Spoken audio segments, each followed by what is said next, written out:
So, Hare Krishna, welcome everyone to our course overview of Gita. This is our 65th class based on chapter 18, titled as Perfection of Renunciation. This is the sixth class on chapter 18. It's a very long chapter with 78 verses.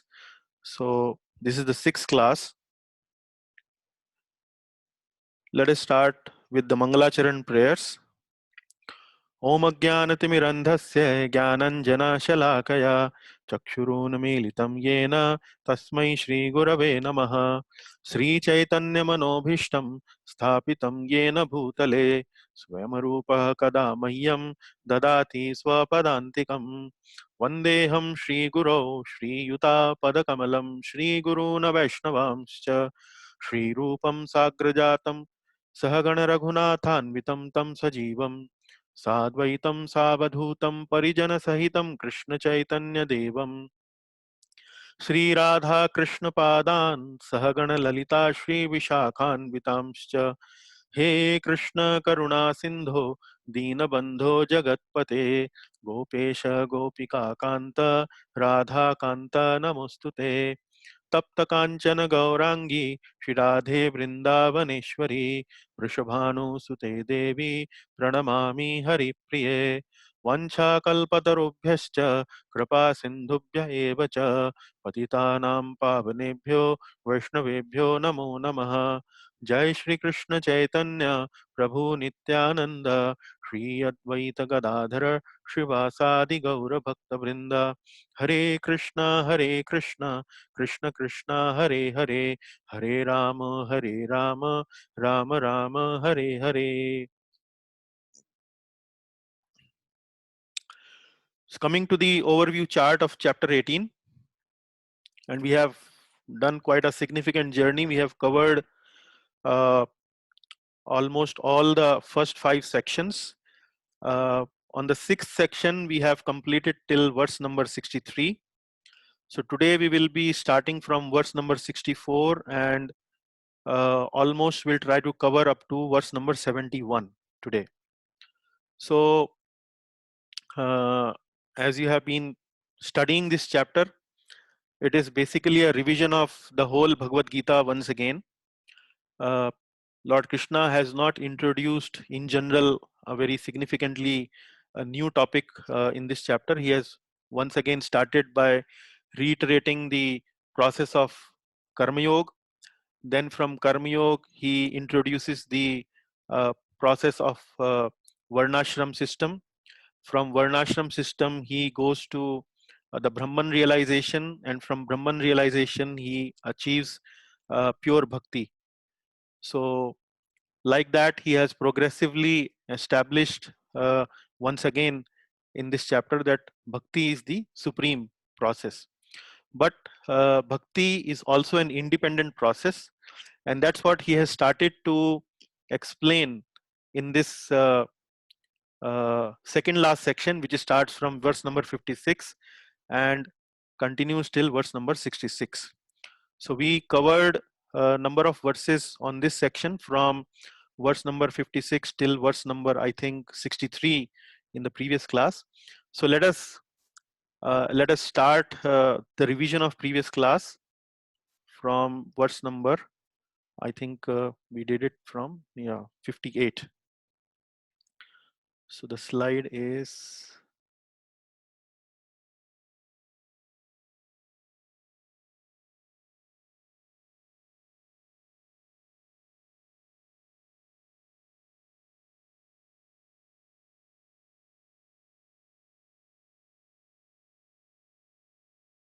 yeah, here.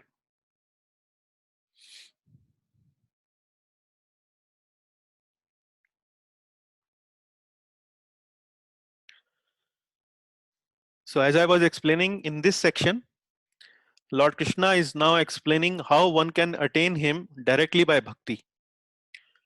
And he starts by explaining that uh, one can work in Krishna consciousness.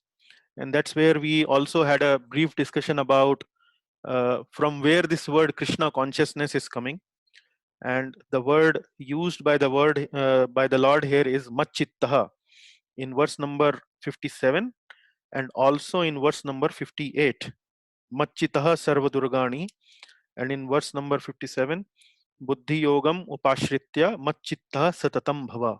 Machchitta satatam bhava. Always be in consciousness of me. Machchitta satatam bhava. Satatam is always. So that is what the gist of these two verses, that work in Krishna consciousness. Keep me always in your thoughts, keep me always in your consciousness, and by keeping me in your consciousness, work like that. Work by keeping me in your consciousness, and always depend on my protection. And if you do so, then you will certainly come to me. And he's saying that if you do it like this, if you work in my consciousness, then you will be able to cross all obstacles. Otherwise, you will be lost. So we also discussed this point in detail, that suffering in devotee's life leads to realization, renunciation, and devotion. So why we discuss this point? We discuss this point mainly because when Lord Krishna says that if you work in consciousness of me, then you will be able to cross all obstacles. So this was to explain how does this work, how does this thought work. And we explained to you that when a person becomes devotee of the Lord and there are any sufferings that comes in his life, then those sufferings, instead of bringing frustration, actually those sufferings bring him realization. Realization means, oh, this suffering is coming to me because of my own previous past bad karma, and I have to tolerate them, I have to accept them, uh, because it is only because of my karma I am facing this. And anyway, this material world is a place of misery. We cannot anticipate uh, happiness in a place which is full of misery, which is actually designed to bring misery to everyone. So that kind of realization comes to the devotee's life. On the contrary, if a person is a non-devotee whose happiness or whose paradigm of happiness is always based upon material accumulation, material success, and everything, and in this world, not everyone can become materially successful, and not always everyone can become materially successful. So, for a non devotee, when he is not materially successful, he becomes frustrated. But a devotee becomes realized that it is something, a message from the Lord. It is something which I should understand why I'm suffering. So, when he understands that realization, it leads to renunciation. It leads to renunciation that, yes, this place is a temporary place. Actually, my eternal place is somewhere else.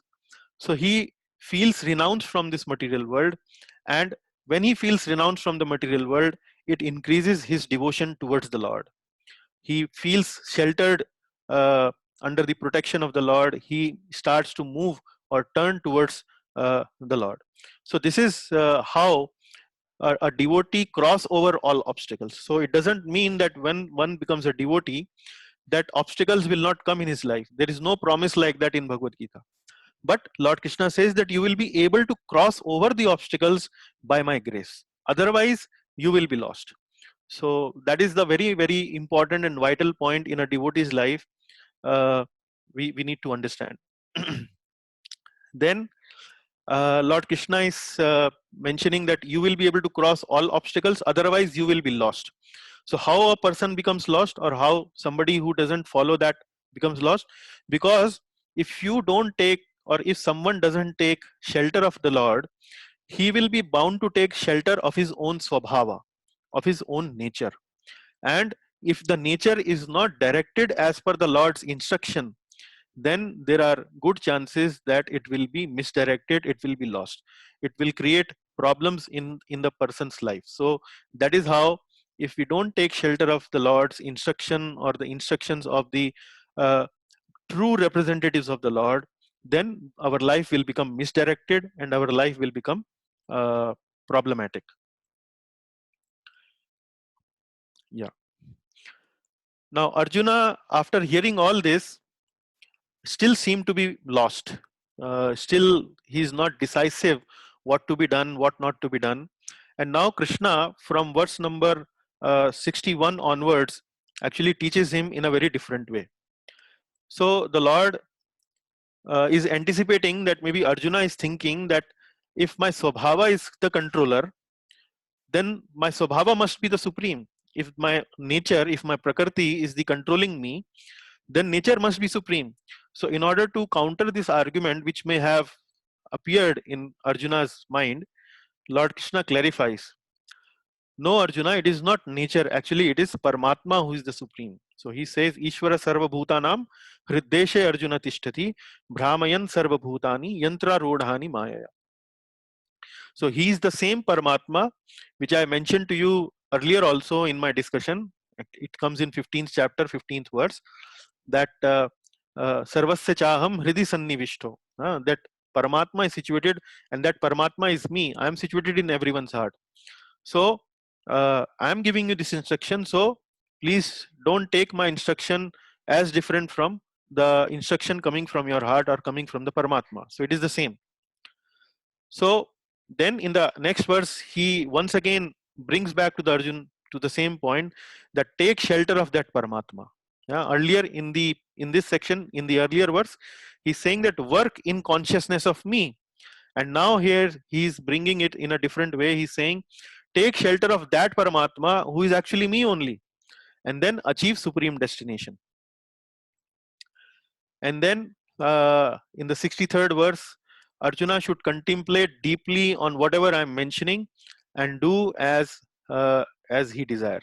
So that's where we discussed the important point that the Lord doesn't interfere in the independence of the living entity. He doesn't interfere. He is a person who gives choices and consequences.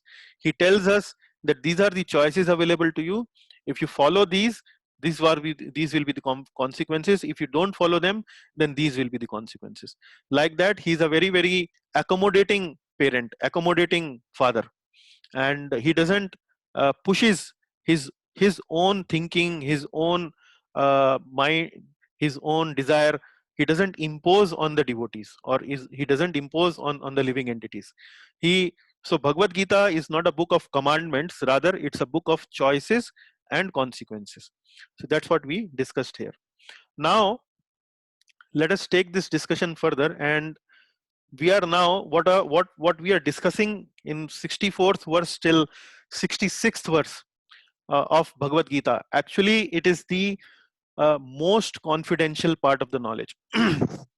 If you see in verse number uh, uh, in the previous verses, where Lord Krishna has mentioned about the knowledge of Paramatma, in the 63rd verse, he's saying, Iti te jnanam akyatam guhyad guhyataram maya. Guhyat guhyataram. Guhyat guhyataram means it is more confidential than whatever I have mentioned to you. It is more confidential. Now you will see that in the coming verses, in 64th verses till 66 verses, Lord Krishna will mention that now he is going to speak the most confidential knowledge. So this part of Bhagavad Gita, starting from 64th, 65th, and 66th verse, actually Lord Krishna is mentioning that knowledge which is supremely confidential, most confidential. And let us see what that confidential knowledge is. So this slide tells you that from verse number 64 to 66, it is actually surrendering to Lord Krishna, which is the most confidential part of Bhagavad Gita, and that's what we are going to discuss now. Now there are Vaishnava Acharyas who are giving their commentaries on Bhagavad Gita, and many Acharyas, or in particular Vishwanath Chakravarti Thakur, the Acharya in our Vaishnava Sampradaya, he is explaining these verses, and before explaining these verses, they are giving some introduction. The introduction they are giving is that Arjuna is still contemplating deeply on the knowledge that has been given. Why? Because in the previous verse, in the 63rd verse, Lord Krishna has mentioned to Arjuna, deliberate on this fully and then do what you wish to do. So Lord Krishna is asking Arjuna to think now, to contemplate. I have told you so much now. I have told you so many instructions: karma yoga, jnana yoga, dhyana yoga, varnashram system, and so on. Many things I have told you. I have in fact given you at many places the conclusion also. And so please, I request you to contemplate deeply on this. And Arjuna is now contemplating on this. And now Krishna is watching Arjuna, that Arjuna is contemplating very deeply. And seeing Arjuna like this, that he's contemplating very deeply, very obediently, very sincerely, Krishna's heart starts to melt. Krishna starts to think, see, such a wonderful devotee, such a wonderful person. Whatever I am telling him, he's taking it very, very seriously. He's really contemplating on it. He's really giving it a very sincere thought. And now, when he sees that Arjuna is contemplating and still not able to come to some decision, Krishna, out of his very, very sweet mercy, out of his very kindness, he now speaks the essence of the Gita, so that there is no iota of any doubt that remains in the mind of Arjuna. That's what Lord Krishna starts to speak. And that is the 64th verse. So this is to build up the climax of Bhagavad Gita, which has now started to dawn upon us in this chapter. And now Lord Krishna is going to talk about the most confidential knowledge. So what is the confidential knowledge? Confidential knowledge is knowledge about Brahman.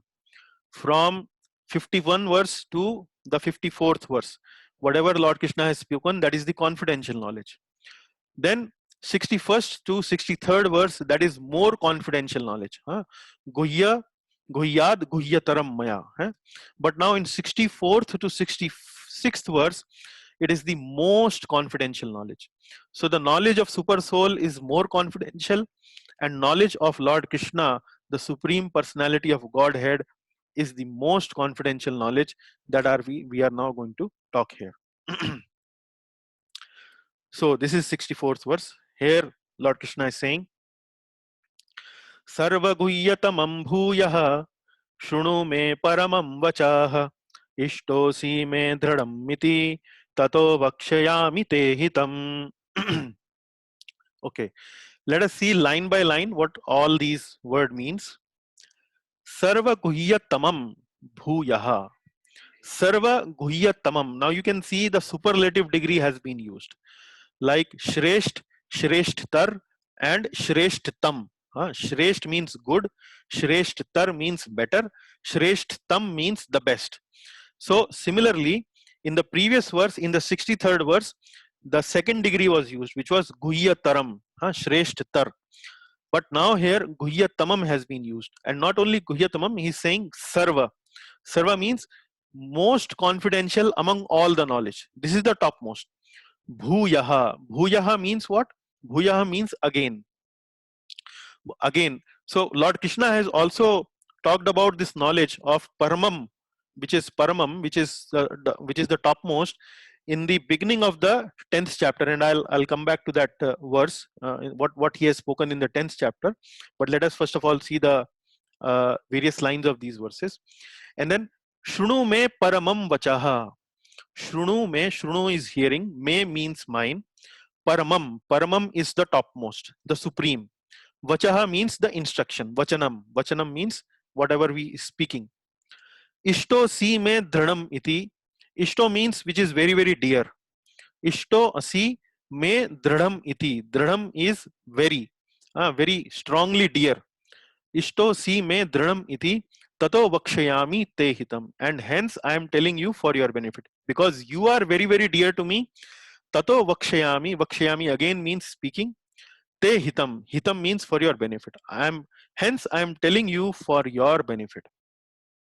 So again, the most confidential knowledge you hear of mine, the supreme instruction, you are very dear to me, and hence I am telling you for your benefit. Now, you need to pay attention to some of the important words here, and they are kind of superlative degrees. Superlative degrees means very strong words. Guhyatamam, which means most confidential. Then we need to see Paramam. Paramam means the supreme, the topmost. So Guhyatamam is most, and this is the topmost. And then again, Lord Krishna is having his heart is overwhelming with love and affection for his devotee Arjuna. And here is saying Ishto si me dridham. Again, dridham is another strong word here. And tato vakshayami te hitam. So you can see in Bhagavad Gita in the previous chapters also, and I was mentioning you in the beginning of 10th chapter, Lord Krishna has mentioned something very similar. So in the beginning of 10th chapter, Lord Krishna speaks this verse. I'll repeat it for your reference here. Lord Krishna says, Bhuya eva mahabaho shrunu me paramam vachaha. That's the same line. Shrunu me paramam vachaha. The same thing is there in 10.1 also. Bhuya eva mahabaho shrunu me paramam vachaha. So these are my supreme instructions. So please hear them carefully. But what you should pay attention is that Lord Krishna has mentioned Guhya Tamam also in previous chapters in some other places, and Paramam Vacha also he has spoken. But Guhya Tamam and Paramam has not come together in one single verse. So that also kind of increases the seriousness of the message that has to be followed, that will follow this verse. And then Ishto si me dranam iti.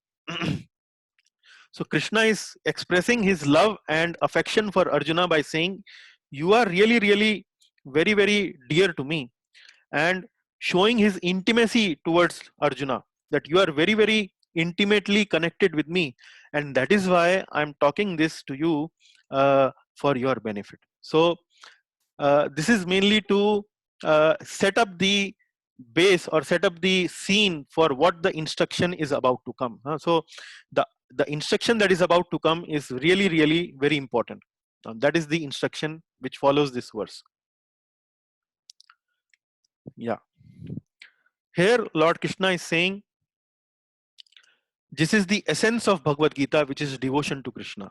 And you can see why we are calling it essence, because the previous verse actually uses so many superlatives, so much intimacy Lord Krishna is demonstrating towards Arjuna, and he's saying that actually this is your benefit, and he's saying it with full conviction, with full overwhelming heart towards his devotee Arjuna.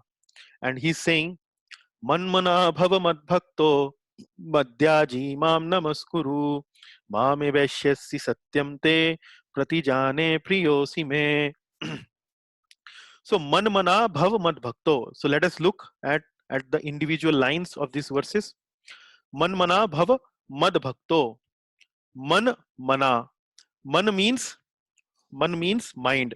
Man mana bhav mad bhakto. Mad bhakto means become my devotee. So man mana bhav means always think of me. Mad bhakto means become my devotee. Madhyaji means worship. Yaji means worship. Madhyaji, do my worship, perform my worship. Mam namaskuru, and offer respects to me. Mam evaishyasi satyam te. Mam eva aishyasi satyam te. I am telling you the truth. I am telling you in complete truth that you will come to me without fail. Pratijane priyosi me. I promise, because you are dear to me. Pratijane priyosi me. Priyo means you are dear. So now you can see this verse actually is almost in a similar way has been mentioned in 9th chapter 34th verse, and that verse is Manmana bhav madbhakto madhyaji mam namaskuru. So you can see the first two lines of this verse in the 9th chapter 34th verse is exactly the same. Manmana bhav madbhakto madhyaji mam namaskuru, and then mame vaishyasi yuktvaevam. Mame vaishyasi yuktvaevam atmanam mat parayanaha. Being completely absorbed in me. Mame vaishyasi yukta. Yukta means connected. Connected means you are always connected with me. Your consciousness is always attached to me. Mame vaishyasi yuktvaevam atmanam mat parayanaha, and then you will completely become devoted to me. So the point is that this is the verse where Lord Krishna actually is repeating it twice in the Bhagavad Gita. The previous verse gives you a very strong introduction, that actually the instruction is the most confidential instruction, or actually the essence of Bhagavad Gita, which is man mana bhav mad bhakto madhyaji mam namaskuru mam e vaishyasi satyam te pratijane priyosi me. So the very fact the verse has been repeated twice, it implies it is very, very significant, and it can also be confirmed from the previous verse, where Lord Krishna has given a very strong introduction before speaking this verse. But there is a little difference between this verse and the previous verse, and the difference is in the last two lines. So in the previous verse, uh, Lord Krishna is saying, Mam e vaishyasi yukt vaivam atmanam mat parayanaha. Atmanam mat parayanaha. There he is talking about, if you do so, if you become connected with me, if you become completely absorbed in me, you will surely come to me. You will surely come to me. So in this particular verse, Lord Krishna is actually talking about from the devotee's perspective, that you have to become connected with me, and when you become connected with me, then you will come to me. But in this verse, actually, since the heart of the Lord is overwhelmed with lot of emotion for his devotee Arjuna, in this verse actually the Lord is giving promise from his side. In the previous verse, the explanation has been keeping what the devotee is supposed to do, but in this verse, uh, Lord Krishna is giving his promise that if you do so, I promise. Because in a relationship, it is both ways.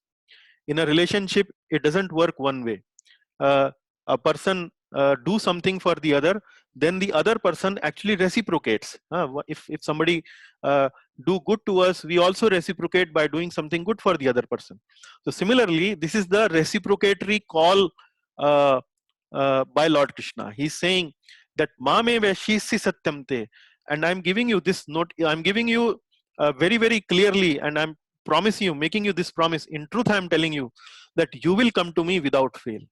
So here Lord Krishna is doing his part by saying that if you do it like this, then it is my promise that you will become, you will come to me without fail, and I'm promising you. And here again, the word pratijane is very, very important. Pratijane means making an public announcement. So it is not that maybe Arjuna might think that since Lord is becoming a little emotional, Lord is actually overwhelmed with feelings, then out of emotion actually is saying this. No, in order to counter that argument, Lord Krishna is saying, no, I'm talking this in public. So it is one thing to promise with some person in private, but when you promise somebody in public, then the foundation is even more stronger.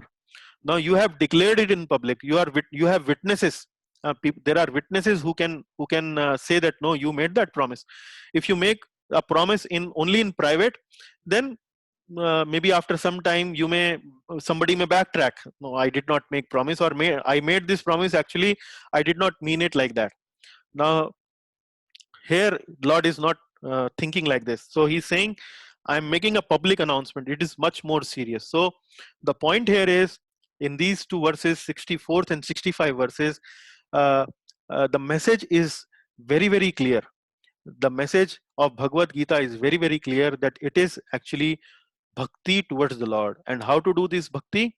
Man mana, always think of the Lord, always worship him, always offer respect to the Lord, and become his devotee. So this is how this verse number 65 is giving you the essence of Bhagavad Gita, which is in short devotion to Lord Krishna.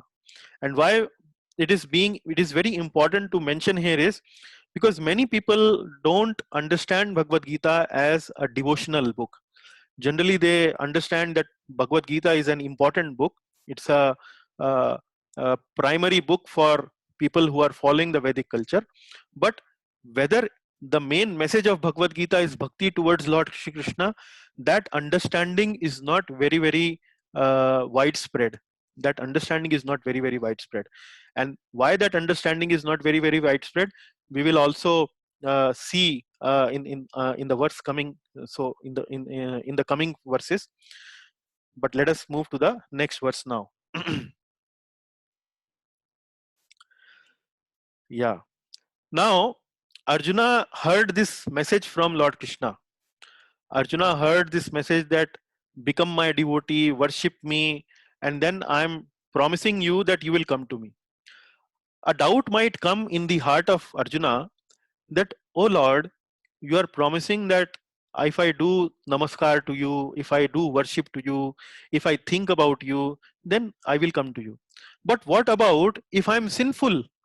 If I have some sinful propensities, if I have some uh, not so very good consciousness, still, do you think if I do your bhakti, if I do your uh, worship, if I think about you, still will I be able to come to you?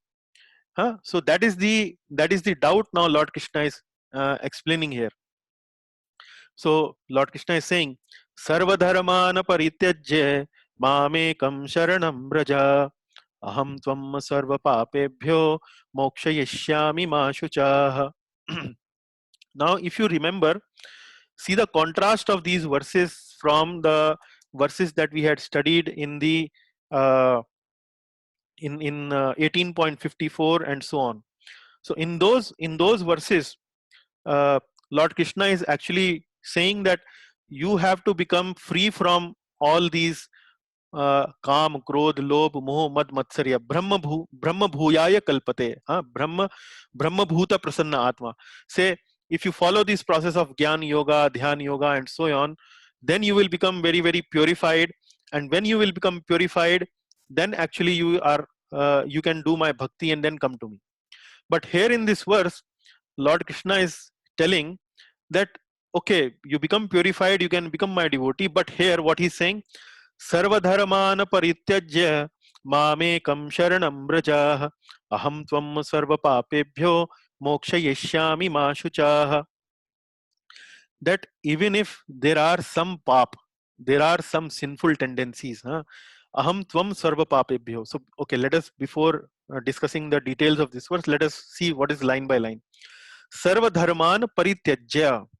Sarva dharman is, dharman means religion, religion means, dharma can also means duties. So give up all kind of duties and religion, give up all varieties of religion and duties. Mam ekam sharanam braja. Just takes shelter to me, only my shelter just you take. Then what do you get? Aham tvam sarva papebhyo, I shall deliver you from all sinful reactions. Mokshayishyami ma shuchaha. Ma shuchaha means do not fear. Mokshayishyami means deliver, means you will be freed from all these papa, all these sinful tendencies that are there in your heart. You will become free. So simply give up all varieties of religion. Now, what does it mean here, sarva dharman? So Lord Krishna has been mentioning in Bhagavad Gita all kind of dharmas. And what are the various kind of dharmas? He's been mentioning about karma yoga, he's been mentioning about gyan yoga, dhyan yoga, he has been mentioning about varnashram, he has been mentioning about demigod worship, devi devata upasana, and so on. So he has been mentioning about multiple items of knowledge in Bhagavad Gita. But here he is giving this promise to Arjuna that if simply you forget everything else, what I have just mentioned to you, all the kind of dharma, all the kind of duties and religion that I have explained it to you, then simply if you take shelter of me, simply if you take surrender of me, then I promise you that all the sinful reactions I will take care. So don't worry about sinful reactions, isn't it? So many times I have been asked this question, Prabhuji, this looks very, very formidable. How are we going to become purified? How are we going to become cleansed of our lower tendencies? We all have kama, krodha, lobha, moha, mada, matsarya, pride, envy, illusion, lust, anger, greed, pride, envy, illusion. All these base tendencies we have. How are we going to achieve it? And how much time will it take? Now, this is the verse which answers that question, which tells you, don't worry about it. Don't worry about getting rid of your sinful tendencies. Now, this does not mean that we should not try to get rid of our sinful tendencies. But the point is, don't get consumed by the thought that the target is actually really, really formidable.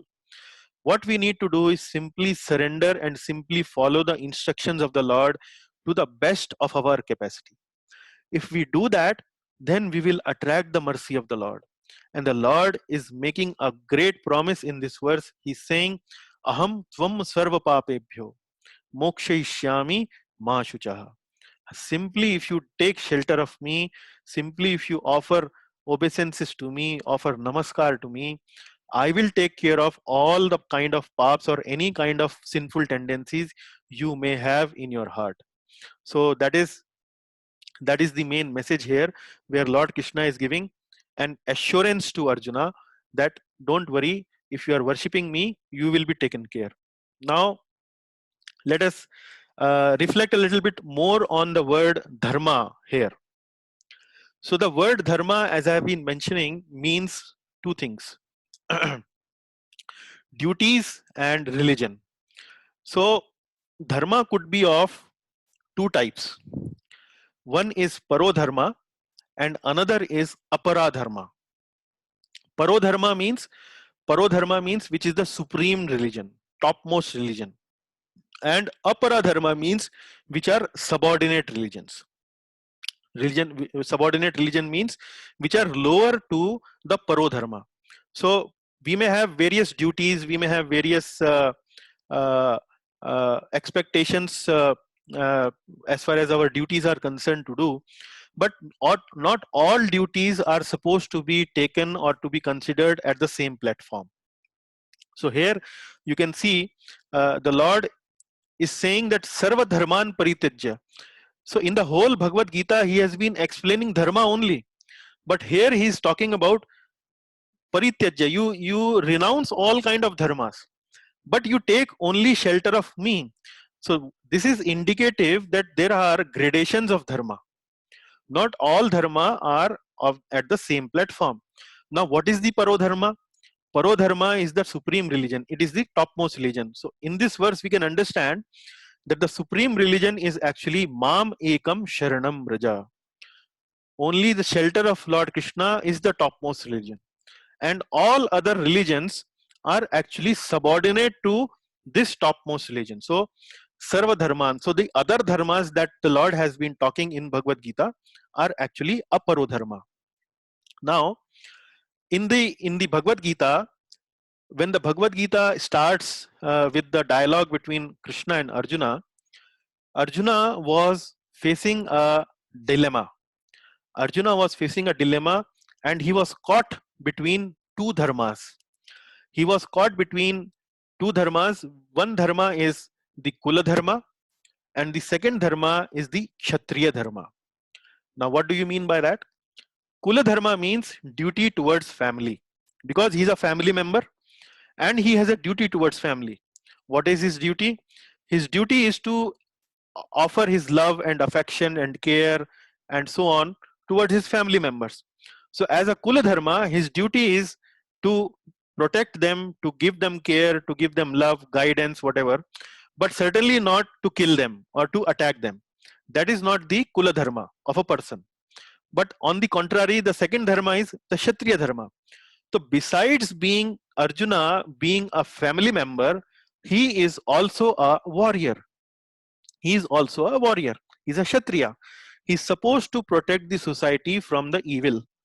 And now there was a conflict between his Kula dharma and his Kshatriya dharma at the beginning of Mahabharat war. So the Apara dharma can actually contradict. They can actually sometimes conflict. There might be a conflict between the Apara dharmas. Similarly, in our life also, we may also have many, many dharmas. For example, as a father, I have a dharma towards my children. As a husband, I have a dharma towards my wife. As a son, I have a dharma towards my parents. As an employee, I have a dharma, I have a duty towards my employer. As a citizen of India or citizen of this country, I have a dharma towards my country. Similarly, when we talk about dharma, we have to explain, we have to ask this question: whose dharma? Which dharma? we have to first of all explain and define the identity of the person whose dharma we are talking about. So we have multiple identities, we have multiple roles to play in our life, and many times many of these roles can have contradictions. Like that, I will give you another very famous contradiction from the scriptures. uh, this is the dharma sankat that was faced by Lord Sri Ramachandra. What was the dharma sankat faced by Lord Ramchandra? See, one of the subjects in his kingdom mentioned or objected about Mother Sita being living together with Lord Ram, because Mother Sita had been uh, a captive of a demon, Ramana. So he objected that relationship. But uh, Lord Ramchandra was also a very, very loving and caring husband. So Lord Ramchandra also faced this dharma sankat as a king and as a husband. He had that dharma sankat. So the point what I'm trying to make is that apara dharma can have many, many shades, and all of these shades can sometimes contradict, can actually conflict with each other. But paro dharma is only one. And what is that paro dharma? That paro dharma is love and serve the Lord. That is parodharma. That is the topmost religion. And that is what Lord Krishna is saying here. Mam ekam sharanam braja. That is the topmost religion. So how should we lead our life? Whenever there are contradictions among the aparodharmas, like for Arjuna, there was a contradiction between his dharma as Kshatriya and his dharma as a Kula, uh, his Kula dharma for as a student, uh, as a relative to some to people whom against he was going to fight. So whenever there is a contradiction among the aparo dharma, then we should choose that aparo dharma which actually leads us towards parodharma.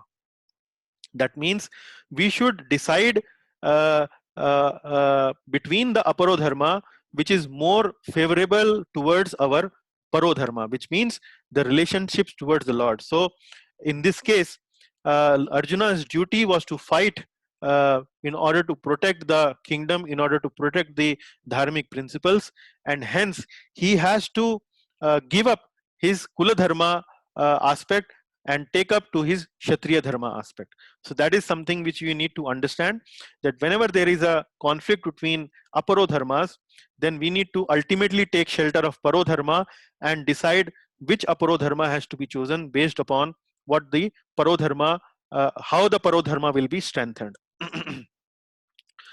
So that is actually the meaning of this verse and reflection on this verse. Let us move to the next verse. Now we are moving to the final section of this Bhagavad Gita, which is glory of studying and teaching Bhagavad Gita. So glory of studying and teaching Bhagavad Gita, and which may sound very, very familiar to us, because we have been doing this exercise of studying and teaching, and you are studying Bhagavad Gita for almost, I would say, maybe 16-17 months. And now we are going to see what the Lord has to say about studying and teaching of Bhagavad Gita. So let us see. So Lord Krishna starts this discussion by first of all telling that whom should we not teach Bhagavad Gita, or the teachings of Bhagavad Gita are not for which kind of people. And here in the 67th verse, Lord Krishna is mentioning this. Idam te na tapaskaya na bhaktaya kadachana na cha shushrusha vacham na cha mam yobhyasuyati. So what he's saying, idam te na atapaskaya, atapaskaya, atapas. Tapa means austerity, tapasya. Na atapaskaya. Huh? So those who are not austere or sense controlled. Say people who have difficulty in controlling their senses, people who are not austere. If we ask them to wake up early, if we ask them to to study something which is of very, very important, something like as Bhagavad Gita, and all kind of austerities, for example, doing some upavas or maybe some service or some seva. So people who are not austere or sense controlled, teachings of Bhagavad Gita are not for them. Then na bhaktaya kadachana, na abhaktaya. So not for abhaktas. It is not for the devotees. What do you mean by not non-devotees? Say non-devotees means people who are uh, have some kind of enmity towards the Lord. Enmity means they don't believe in the Lord. They don't accept the supremacy of the Lord. Because if you go out and discuss people about the Lord, about spirituality and so on, they really either way they don't have any idea, or they might feel or they might consider all these teachings, all these instructions to be very, very to be very funny, or maybe not really relevant to them, or maybe something they typically call this as mythology. It is simply a myth. How can I believe there could be somebody like Krishna, Arjuna? This is simply stories. There is nothing truth in this. So uh, so without any devotion, without any favorable attitude towards the Lord, so if somebody doesn't have a favorable attitude towards the Lord, teachings of Gita are not for them. Then na cha shushrusave vachyam. Cha shushrusave, shushrushu means hearing. So people who are not willing to hear the message or engaged in obedient service, then, or are they yo abhya suyati? Suyati means abhya suyati means envious. So those people who are envious of the Lord. When you talk about supremacy of the Lord, that the Lord is the controller of the whole world, such people become envious about the Lord. How can somebody can be a controller of the whole world? Actually, I am the controller. I am the controller of my own life. He is not the controller. So this is the kind of mentality people may have. So if these kind of mentality people have, then the teachings of Bhagavad Gita will actually not give any benefit to these kind of people. Because in order to accept this, in order to be receptive to the teaching of Bhagavad Gita, people have to be receptive, people have to be favorable towards the message of Bhagavad Gita. Unless and until they are receptive and favorable towards the message of Bhagavad Gita, the teachings of Bhagavad Gita actually will not work on their heart, will not work on their mind. They will not be able to take any benefit about it. So uh, also we should understand here that Lord is not saying that we should not uh, that the Lord does not want to give this knowledge uh, to other people. That is not the indication here. But the Lord is trying to say that if people have these kind of intentions, people have this kind of mentality, then uh, it will be worthless effort to give them this knowledge of Bhagavad Gita. So that is the main crux of the message of this particular verse. Now let us look at the next verse. This is about benefits of teaching Gita. Benefits of teaching Gita, or benefits about to spread the message of Bhagavad Gita. Now Lord is mentioning about it. Ye idam paramam guhyam mad bhakteshva abhidhasyati bhaktim mai param kritva mame veshyati asamshayah. So let us look at the line by line meaning. Ya idam paramam guhyam. One who explains this supreme secret. Paramam guhyam. Guhyam is secret. Paramam is supreme. Ya idam. Which knowledge he's talking about? One who explains this supreme secret. So which supreme secret? The secret of most confidential knowledge, that become my devotee, surrender to me, then you will come to me. Ya idam paramam guhyam mad bhakteshva abhidhasyati. To whom? To my devotees. Mad bhakteshva abhidhasyati. Mad bhakteshva abhidhasyati means, bhakteshu means devotees, abhidhasyati means explains. One who explains this supreme secret to my devotees, then bhaktim mai param kritva, attains pure devotional service to me. Then such a person actually attains pure devotional service to me. And mam evashyati asamshaya, and then he will come back to me without doubt. He will come back to me without doubt. Now, these are some real benefits of teaching Bhagavad Gita, or teaching Bhagavad Gita does not necessarily mean that we have a formal class like that. You may also be a teacher of Bhagavad Gita, in the sense that you may have shared this message of Bhagavad Gita maybe with your family member, maybe with your colleague. So whenever you share this message of Bhagavad Gita by someone, the Lord is explaining here, the Lord is actually opening his heart here. He's saying in very candid words here that such a person attains pure devotional service to me. So he may not have pure devotional service when he's explaining Gita or when he's teaching Gita, but the result, the Lord is saying, the result is very sweet. The result is that such a person attains pure devotional service to me. Now, here, bhaktim mai param kritva. Bhaktim mai param kritva. So let us see verse number 18.54. There also the Lord Krishna has mentioned about similar thing. He's saying, Brahma bhuta prasannatma na shochati na kankshati samah sarveshu bhuteshu mad bhaktim labhate param. So in the 54th verse, the Lord is saying mad bhaktim labhate param. But for whom he has mentioned about it? He has mentioned about it for such a person who is Brahma bhutah prasanna atma. Brahma bhutah prasanna atma is a very exalted stage. In a Brahma bhuta prasanna atma stage, the person actually has removed all kind of impurities from the heart. Brahma bhuta prasanna atma na shochati na kankshati. He doesn't lament, he doesn't become very joyful. No, he neither laments or not desires anything. So na shochati na kankshati.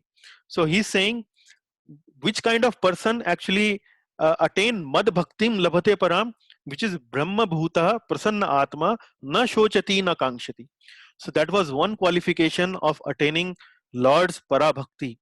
But here you can see Lord is giving another qualification how you can achieve his para bhakti. He's saying bhaktim mai param kritva. Who can attain that? Who explains this teaching of Bhagavad Gita to whom? To my devotees. To my devotees means those people who are not envious to Krishna, those people who are having some sense control, those people, like in the previous verse Lord Krishna has given these qualifications. There's who have some devotion, who are willing to hear, who are austere, who have some sense control.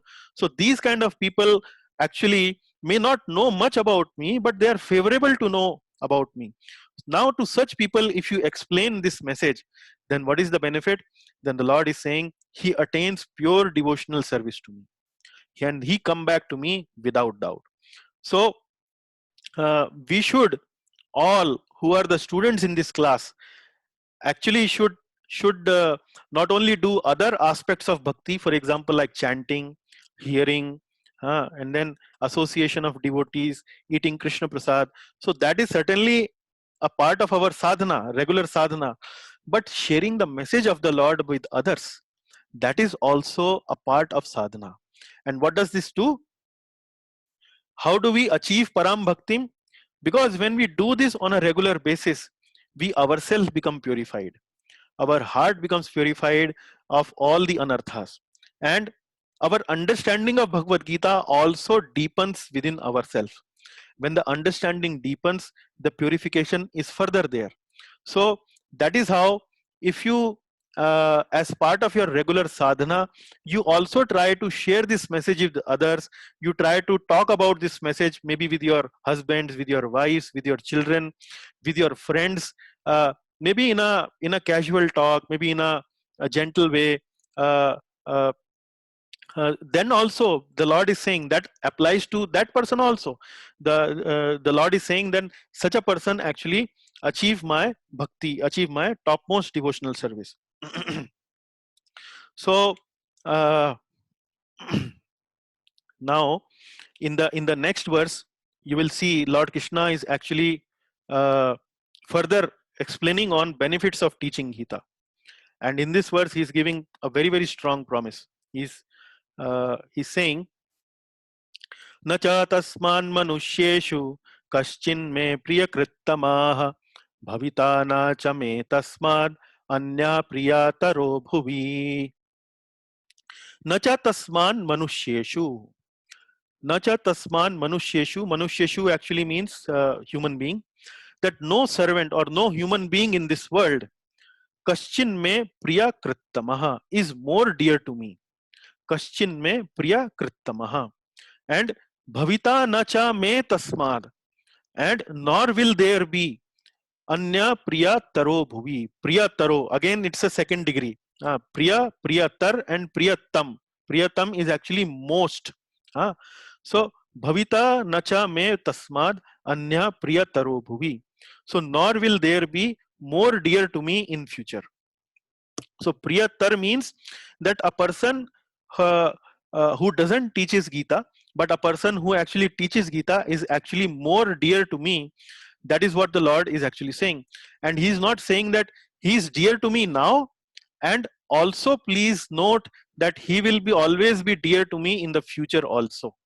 So no servant in this world is more dear to me, nor will there be anyone more dear to me in future. So this is a very, very another very important aspect, that when you teach Bhagavad Gita to someone, when you preach about Bhagavad Gita, when you explain Bhagavad Gita to someone, then the Lord is explaining specifically that such a person becomes really very, very dear to, very, very dear to the Lord. And in our movement, Srila Prabhupada, A.C. Bhaktivedanta Swami Srila Prabhupada, who has written a wonderful commentary on Bhagavad Gita, who has not only written this commentary, who has explained this commentary by creating a worldwide movement like ISKCON and so on.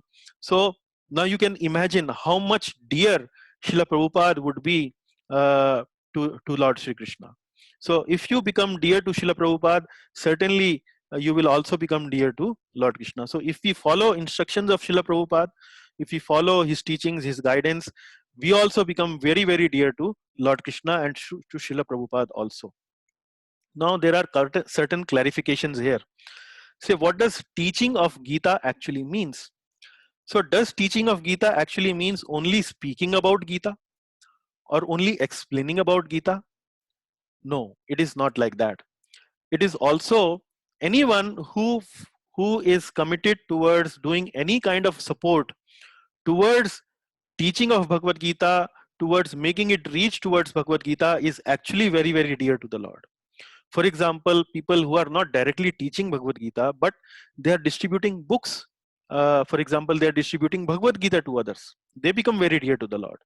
Those people who are engaged in printing Bhagavad Gita, in publishing Bhagavad Gita, in writing articles about Bhagavad Gita, they also become very, very dear to the Lord.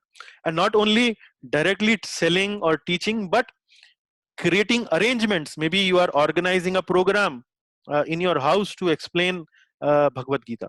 Then also you become very, very dear to. So it is like when there is a war and a soldier goes out in the front to fight the battle.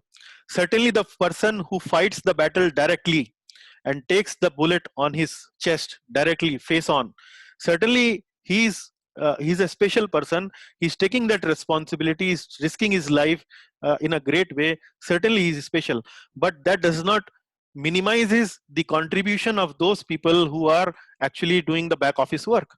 There can be people who are working in intelligence, there may be people who are working in communication, there are people who are working in all kind of arrangements in the war front. So all are actually important, and it's a teamwork. So not only those people who are directly teaching, those who are directly preaching Bhagavad Gita is dear to the Lord, but those who are connected in any small way actually become very, very dear to the Lord. And not only they remain dear to the Lord now, they become dear to the Lord also in the future. So another aspect, like I mentioned about doing support role, also is actually counted as teaching of Gita. But at the same time, there are many misconceptions about spirituality, and if people are engaged in breaking those misconceptions in the mind of the people that are there, then also it can be considered as teaching Bhagavad Gita, or preaching the message of Bhagavad Gita. For example, Srila Prabhupada always very strongly refuted this theory of evolution, which is made by or which has been propounded by Charles Darwin. And because Charles Darwin says that evolution means the man has come from monkeys. It has evolved from small organism to very complex organism like human beings. It has evolved. That is the theory of evolution. But if you read Bhagavad Gita, if you read these scriptures, it is not about evolution. It is about from where we are coming. We are actually coming from the Lord. We are the part and parcel of the Lord. We are actually tiny spirit souls, and we are encaged in these bodies. So the two theories are very different. Now, theory of evolution and these kind of theories, uh, which is being taught in the schools and colleges to children, to little children at a very impressionable age, these theories actually captivates the mind of people right from the very beginning of this in their schooling. And when you have to explain them this theory of or this aspect of Bhagavad Gita, that actually we are, from where are we coming, who is our supreme father, actually our supreme father is Lord Krishna, then these people will not accept it. So people who are working in towards bringing to people to this understanding that actually theory of evolution is something which is not very favorable, it doesn't have any scientific basis, so it has to be rejected. Those kind of people are also actually, even if they are not directly teaching Bhagavad Gita, but they are helping in removing the walls that come in between understanding the message of Bhagavad Gita. So if people are demonstrating or destroying these kind of theories outside there, they are also actually helping and teaching Bhagavad Gita in a very strong way. Okay, so now coming to the last two verses of today's class. So in the 70th verse, Lord Krishna continues to explain the benefit of uh, studying Bhagavad Gita. So in the previous verse, previous two verses, he has focused mainly on people who are teaching Bhagavad Gita, huh? People who are teaching Bhagavad Gita. But here in the 70th verse, he is talking about studying Bhagavad Gita. Okay, if you are not able to teach, if you are not able to explain Bhagavad Gita to others, but if you are studying it, if you are uh, uh, scrutinizingly studying it, you are listening to the verses, you are making notes, you are going into the depth of the verses, you are actually trying to understand it by reading various commentaries and so on, then the Lord Krishna is saying that such a person actually worships me by his intelligence. He's saying in this verse, अध्येशे अध्यस्यते च ये इमं धर्म्यं संवादमावयोः ज्ञानयज्ञेन तेनाहं इष्टः स्यामिति मे मतिः. And I declare that he who studies the sacred conversation of ours, adhyeshyate, adhyeshyate means study, adhyan, adhyeshyate chaya imam, this this text, if somebody studies, dharmyam samvadam avayo. Now here Lord Krishna has once again used the word dharmam. Dharmyam samvadam avayo. Avayo means hours. Sanskrit hours. Samvad means this dialogue. Adhyeshyate cha ya imam dharmyam samvadam avayo. In the previous verse, Lord Krishna is saying sarv dharman parityajya. But now here is again saying that one who studies this dharma samvad, this samvad is not about a casual talk between two friends. It's actually a dharma samvad. It's a samvad about, it's a sacred conversation. It has to be taken seriously. Gyan yagyen tenaham. It is something like doing a gyan yagya. So in the previous chapters, in the third chapter, Lord Krishna has, I think in the fourth chapter, Lord Krishna has given various type of yagyas. And there he has mentioned about Gyan Yagya. Gyan Yagya means using your intelligence to understand the Lord. sacrificing your intelligence to understand the Lord. That is called Gyan Yajna. And then he's saying, Tenaham ishtaha, Jnana Yajnena Tenaham ishtaha syamiti me mati. Ishtaha, ishtaha means worshipping.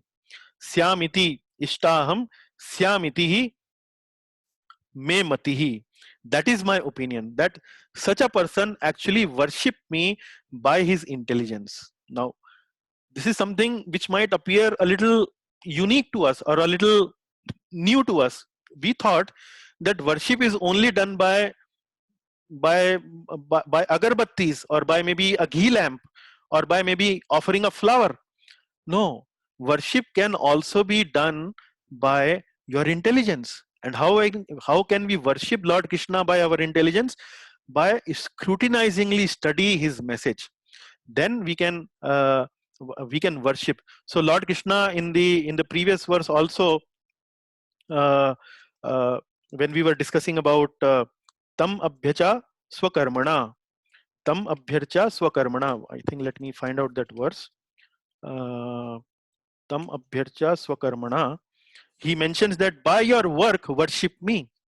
So there Lord Krishna is mentioning about using your work to worship me.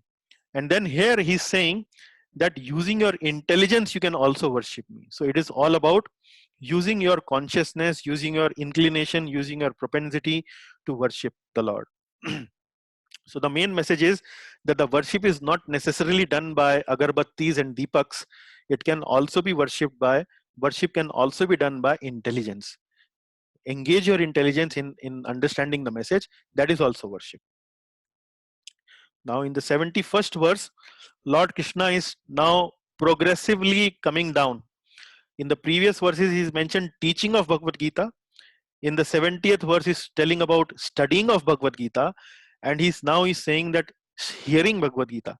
So if you are not able to teach, if you are not able to hear, if you are not able to study, and then simply if you hear the message, then also you will be benefited. So he's saying, Shraddhavanana suyascha shrunuyadapi yo naraha soapi muktah shubhalam lokan prapnuyat punya karmanam. So here he's saying, and one who listens with faith and without envy becomes free from sinful reaction and attains to the auspicious planets where the pious dwell. So how to hear? We have to hear this message with faith and without any envy in our heart towards the Lord. We should have a favorable, loving attitude towards the Lord. Becomes free from sinful reaction. So the result of it, if we do hear with faith and without envy, we will become free from any sinful reaction, and ultimately Shubhan Lokan Prapnuyat. We will attain the auspicious planets. So that is the main message of the class today, where Lord Krishna has clearly explained and established the essence of Bhagavad Gita, the conclusion of Bhagavad Gita, which is bhakti. And one who teaches, studies, and hears this message of pure bhakti of Lord Shri Krishna can have lot of benefits, and those benefits have been explained by him. You can become very, very dear to the Lord, not only today but also in the future.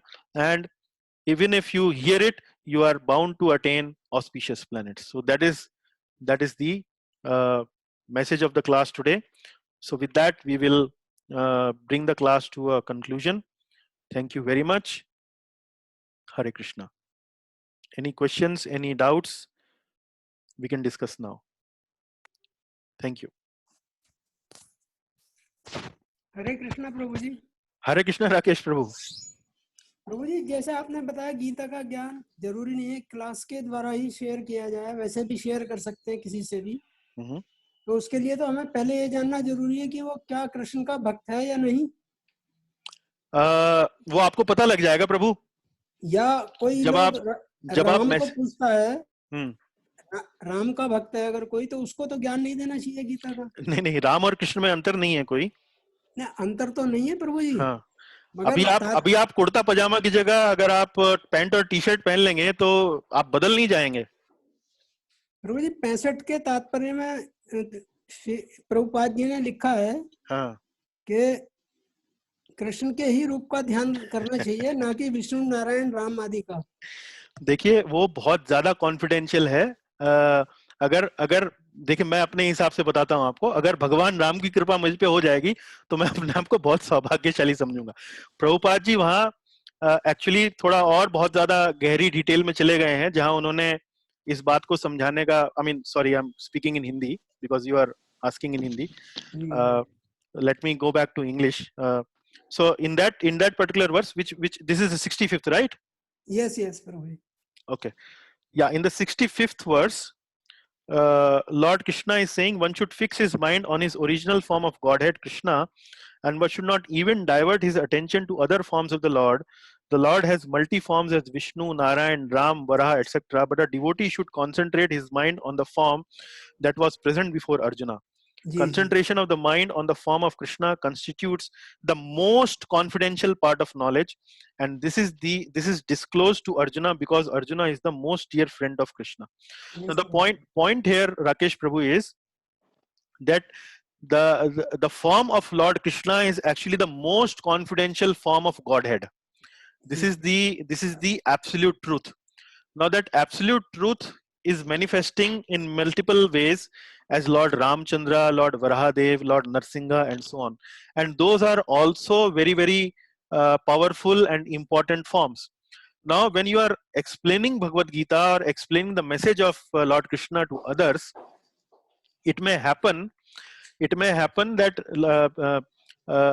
telling this particular aspect to these people, that okay, Lord Krishna is the most confidential aspect of the Godhead, may actually make them feel a little I would say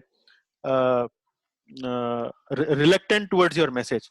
But see, the point is we need to attract these people towards spirituality, and we have to keep in our mind what is favorable to them, what they understand. So they may not able to understand this very supreme, most confidential part of Bhagavad Gita, where Lord Krishna is explained as the topmost absolute truth. But even if you explain them about Lord Ramchandra, Lord Narayan, Lord Narsimhadev, that is also acceptable. It does not mean, see, Lord Krishna is mentioning about many dharmas in Bhagavad Gita. So what does it mean?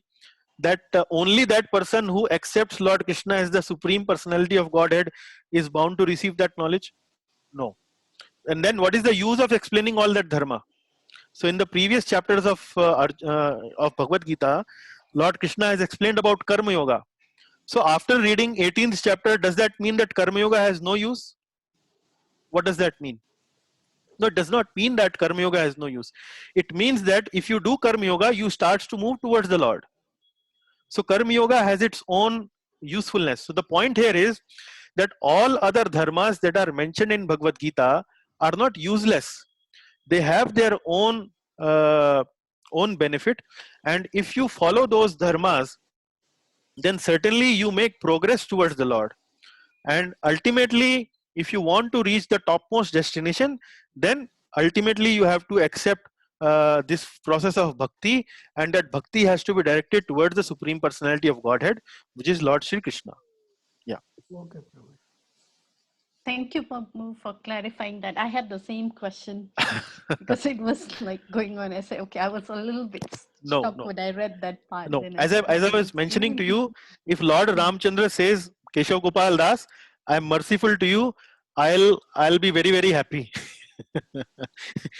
Even if he says that no, you come to I would say not go to the Golok Vrindavan, you will actually come to Ayodhya Puri in Vaikuntha. That's a remarkable achievement, I would consider. Saket Dham में जाना चाहते हैं प्रभु. Saket Dham, yes, Saket Dham. Yeah. Thank you, Prabhu. Yeah, and if you read Ramayana and Lord Ramchandra's character and so on, it is so beautiful. It is so sweet. Sometimes I find myself that Ramayana is much sweeter than maybe Bhagavad Gita or maybe other other Vedic Yeah. literature. So see, these kind of discussions between various forms of the Lord, these are actually meant for people like Srila Prabhupada, not for us.